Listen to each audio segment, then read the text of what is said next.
రసాయనాలు లేని స్వచ్ఛమైన ఆహారం తినాలని ప్రతి ఒక్కరికి ఉంటుంది.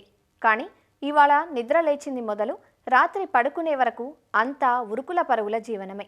ఇక రసాయన రహిత ఉత్పత్తులను పండించుకునేందుకు అవకాశం ఎక్కడా అనుకునే వారికి మిద్దె సాగు చక్కని పరిష్కారంగా నిలుస్తోంది. ఇప్పటికే ఎందరో ఔత్సాహికులు వారికున్న అవకాశాలను సద్వినియోగం చేసుకుంటూ ఇంటి ఆవరణలో మిద్దెపైన ఆకుకూరలు, కూరగాయలు, పూలు, పండ్లు, ఔషధ మొక్కలను పెంచుకుంటూ ఎందరికో స్ఫూర్తిదాయకంగా నిలుస్తున్నారు. పట్టణ నగరాలలో ఆదరణ పొందిన ఈ మిద్దె సాగు విధానం ఇప్పుడు పల్లెలకు విస్తరిస్తోంది. ఇంటి ఆవరణలో వివిధ రకాల కూరగాయలు పండిస్తూ తోటి పల్లె ప్రజలకు ఆదర్శంగా నిలుస్తున్నారు కృష్ణా జిల్లాకు చెందిన ఓ ఆదర్శ రైతు. వారెవరో, ఎంత విస్తీర్ణంలో ఏ కూరగాయలను పండిస్తున్నారో మీరు చూడండి.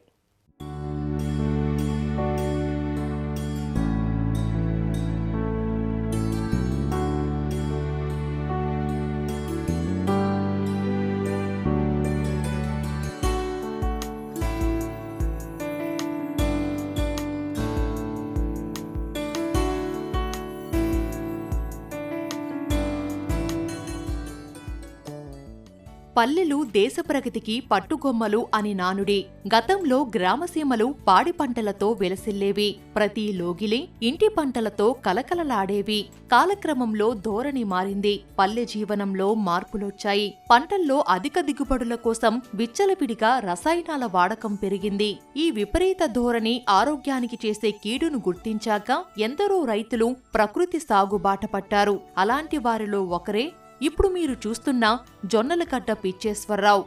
కృష్ణా జిల్లా మోపిదేవి మండలం రావివారిపాలెం గ్రామంలో వరి, మినుము పంటలను సాగు చేస్తుంటారు. సాగులో ఈయన ఆచరిస్తున్న విధానాలు సాధించిన అధిక దిగుబడులతో ఆదర్శ రైతుగా పేరు పొందారు. వ్యవసాయం చేస్తున్నా కూరగాయల కోసం మార్కెట్లో కొనుగోలు చేయాల్సిన పరిస్థితి. అవి రసాయన మందులతో నిండిపోవడాన్ని గుర్తించి పెరట్లో కూరగాయల పెంపకం చేపట్టారు. ఎలాంటి రసాయనాలు వాడకుండా నాణ్యమైన ఉత్పత్తులను పండిస్తున్నారు. మిరప, క్యాబేజీ, క్యాలీఫ్లవర్, సొర, బీర, దోస, చిక్కుడు, కొత్తిమీర, పాలకూర, బచ్చలి కూర, టమోటా, వంగ, బెండ, కంద, చామదుంప, మామిడి అల్లం, పసుపు ఇలా అన్ని రకాలను పండిస్తూ తోటివారికి పంచుతానని ఎంతో ఆనందంగా చెబుతున్నారు జొన్నలగడ్డ పిచ్చేశ్వరరావు. నేను రైతు వ్యవసాయ కుటుంబంలో మా తండ్రి దగ్గర నుంచి వ్యవసాయ కుటుంబం రైతు వ్యవసాయమేను. అయితే మొదటి నుంచి కూడా వ్యవసాయం మీద మక్కువతో కొంతవరకు చదువుకుని కూడా తర్వాత వ్యవసాయం కూడా అభివృద్ధి పండిస్తూ నేను ఆదర్శ రైతుగా, ఉత్తమ రైతుగా కూడా అవార్డులు తీసుకున్నాను. వ్యవసాయంతో పాటు ఇంటి దగ్గర మరి మనకు కావాల్సిన కూరగాయలు కానీ అటువంటివన్నీ కూడా మరి కూరలు ఇటువంటివి కూడా మన కిచెన్ గార్డెన్ ఇంటికి పరిసర ఉన్న ఖాళీ స్థలంలో అన్ని రకాల కూరగాయలు కూడా క్యాబేజీ, కాలీఫ్లవర్, మిర్చి సీజన్ల వారీగా పొట్ల, బీర అయినాక చిక్కుడు ఆ పందిరి మీద, చామదుంపలు, కంద, కోరిచిక్కుడు ఇవే కాకుండా వృక్షపంట మామిడి, జామ, నిమ్మ అన్ని రకాల పంటలు కూడా మనకు కావాల్సినవి అన్నీ కూడా మా తోటలోనే పెట్టుకుని మాకు ఉన్న 15 సెంట్ల స్థలం ఇంటి స్థలం పోను మిగిలిన 5-6 సెంట్ల స్థలంలో అన్ని రకాల కూరగాయలు కానీ పండ్ల మొక్కలు కానీ అన్నీ పెంచుకొని నా అవసరంలో పోను మరి మా పక్క రైతులకి ఇళ్ల పక్కన అందరూ కూడా కూరగాయలు ఇస్తూ ఉంటాం. సొరతేకప్పుడు కనీసం 10 సెంట్ల నేలలో పాకి విపరీతమైన కాపు కాస్తూ ఉంది. బెండ సీజన్లో బెండ, ఎర్రబెండ, మామూలు పచ్చబెండ రకరకాల బెండలు కాయించాము. అవి అయిపోయిన ఆకుకూరలు, కొత్తిమీర కానీ, పెరుగు తోటకూర కానీ, బచ్చల కూర కానీ, పాలకూర కానీ అన్ని రకాల ఆకుకూరలు కూడా మా దొడ్లో ఉన్నాయి. పళ్ళ మొక్కలకు వచ్చేతలకి నిమ్మ, మనకు కావాల్సిన జామ, మామిడి, యాపిల్, బేరు మరి అదే కాకుండా దానిమ్మ మనకు కాయదంటారు. మా దొడ్లో దానిమ్మ మొక్క పెడితే నాకు మంచి కాయలు కూడా వచ్చింది. నాకు మంచి కాపు కాసింది. రోజు ఒక అరగంట సేపు శ్రమ చేస్తే మనకు ఆరోగ్యంగానే ఉంటుంది. మనం మేలు రకమైన కూరగాయలు మన ఆహార పదార్థాలను మనం తీసుకుంటాం. బయట కూరగాయలు కొనాలంటే వాడు పురుగు మందులు కానీ విషపూరితమైనవి చేసి రసాయనిక ఎరువులు విపరీతంగా వాడి అవి మన నిల్వ కూడా ఒక రోజు తెచ్చి ఒక రోజు పెట్టుకుంటే కుళ్ళిపోవడం జరుగుతుంది. అయితే మేము మందులు కానీ ఏ రసాయనిక ఎరువులు సూపర్ కానీ, భాస్వరం, నత్రజని ఎరువులు వాడము. ఎప్పుడైనా ఉంటే వేప కషాయం లాంటిది కానీ, వేపాకు కానీ, గానకాకు కానీ నానబెట్టి ఉడకబెట్టి ఆ రసం కొంచెం వెళ్తూ ఉంటాము.